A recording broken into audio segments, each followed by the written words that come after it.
ये कोई अपराधी नहीं है, ये कोई उपद्रवी भी नहीं है, ये वो युवा है जो हाथ में हथियार नहीं, हाथ में अपनी डिग्रियां और अधूरे सपने लेकर लखनऊ में डिप्टी सीएम केशव प्रसाद मौर्य के आवास तक पहुंचे थे।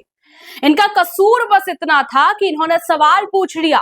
सवाल ये कि 69,000 शिक्षक भर्ती में 6,800 सीटों का क्या हुआ।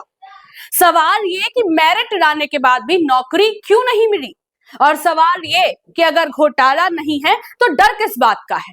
लेकिन सवालों के जवाब देने के बजाय सरकार ने जवाब में भेज दी पुलिस।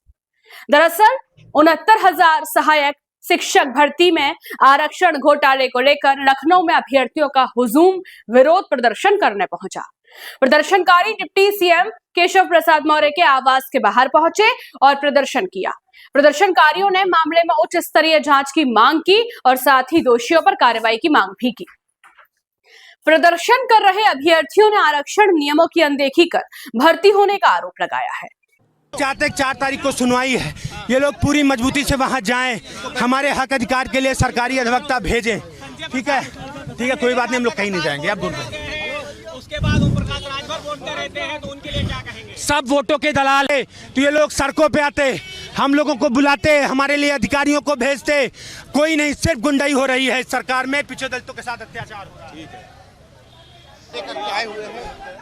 मैं यही दिखाने आया हूँ। देखिए यहाँ पैरवी नहीं है, एक साजिश के तहत, एक जातिवादी सरकार के तहत इस मामले को फंसाएगा, क्योंकि मालूम है वहाँ कोलिजियम सिस्टम लागू है। हमारे लोग बैठे हैं, इनको पहले डेट पर स्टे दे दो, बाकी इनको लंबित साल पर साल टरकाते रहो।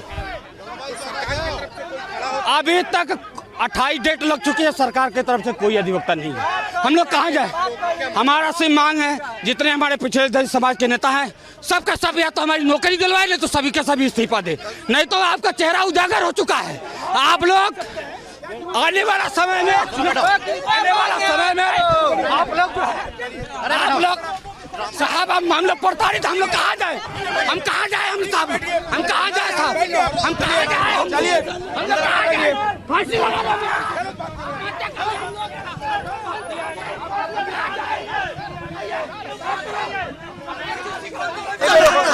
प्रधानमंत्री को गाली दिया जा रहा है, तो लोग नहीं रुकेंगे।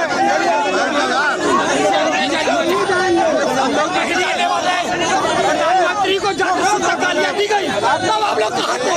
बात आप लोग नहीं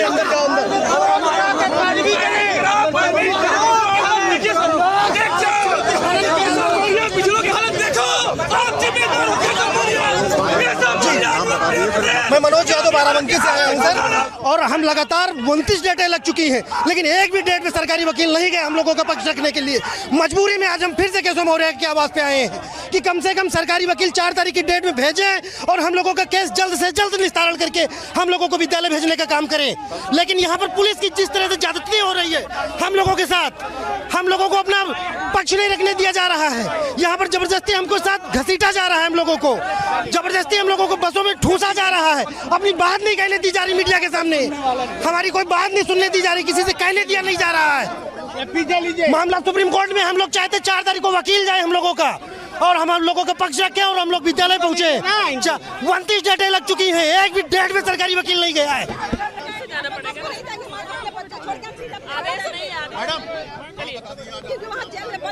क्या बता दें, हमारी बात नहीं सुनी। हम लोग क्या आतंकवादी हैं? हम लोग भी देश के रहने वाले यूजीसी का मैटर होता है, एक दिन भी मैटर सुन नहीं लेता। हमारा 7 साल से कोई मैटर नहीं सुना जाता है। किस बात का क्या बात दिया जा रहा है? कहाँ जाए हम लोग? किससे? हमारी कोई नहीं सुनता है। पिछले दलित इसमें झेल रहे हैं हम लोग की हमारी बात क्यों नहीं सुनी जाती? हम लोग को कब से मिलने दिया जाए, बीच में रोक लिया जाता है। क्या हम देशवासी नहीं है? परसों सुनाई आई है, क्यों नहीं डेट लग रही है? हम लोग खेल रहे हैं, तारीख पे तारीख खेले जा रहे हैं, कोई सुनवाई नहीं हो रही है। सरकार खिला वाली वजह से हम लोग दर भट्टी पीड़त नहीं सुनी जा रही है। हम लोग परेशान बहुत है, अपने छोटे छोटे बच्चों को छोड़ के घर में आते हैं।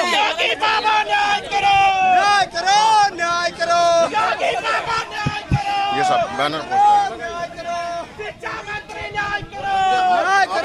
मैं धनंजय गुप्ता देवरिया से।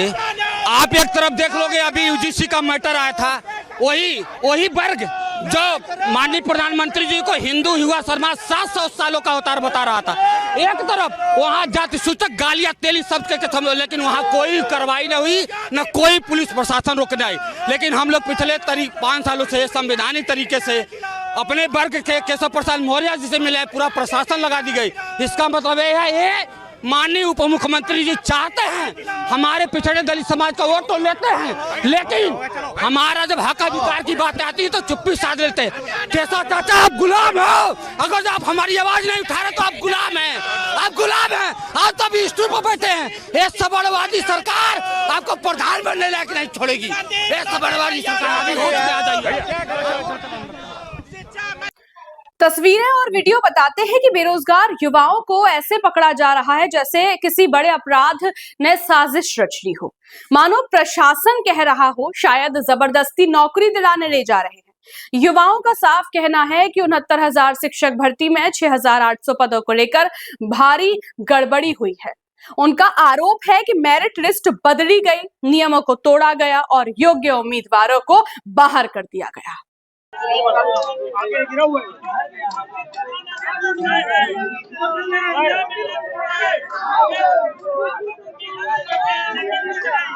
दूसरी गाड़ी लगाओ।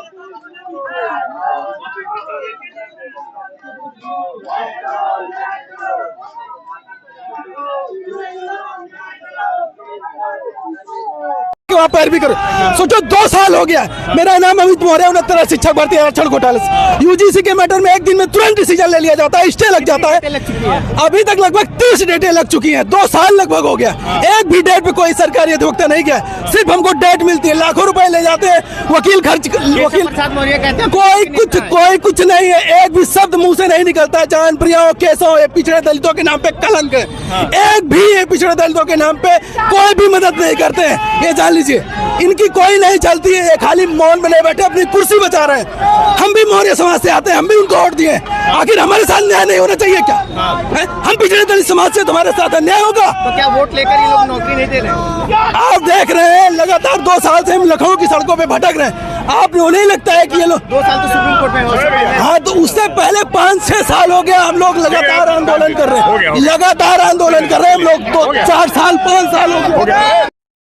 सवाल उठता है, अगर सब कुछ पारदर्शी है तो सरकार खुलकर जांच क्यों नहीं कराती? अगर कोई घोटाला नहीं तो युवाओं की आवाज से डर क्यों लग रहा है?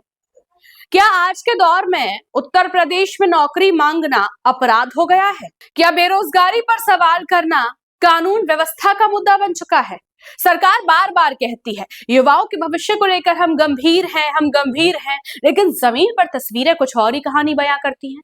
ये सिर्फ एक भर्ती का मामला नहीं, ये भरोसे का सवाल है। ये उस युवा का सवाल है जिसने सालों पढ़ाई की, परीक्षा पास की और अब सड़कों पर खड़ा है, बस ये पूछने के लिए कि उसका हक कहां है। आज लखनऊ में पकड़े गए ये युवा किसी पार्टी का झंडा नहीं उठा रहे थे, ये सिर्फ अपने भविष्य का सवाल उठा रहे थे, और शायद यही सवाल आज सत्ता को सबसे ज्यादा चुभ रहा है। देखते हैं कितना ये लोग उठाते हैं, कितना मारते भैया।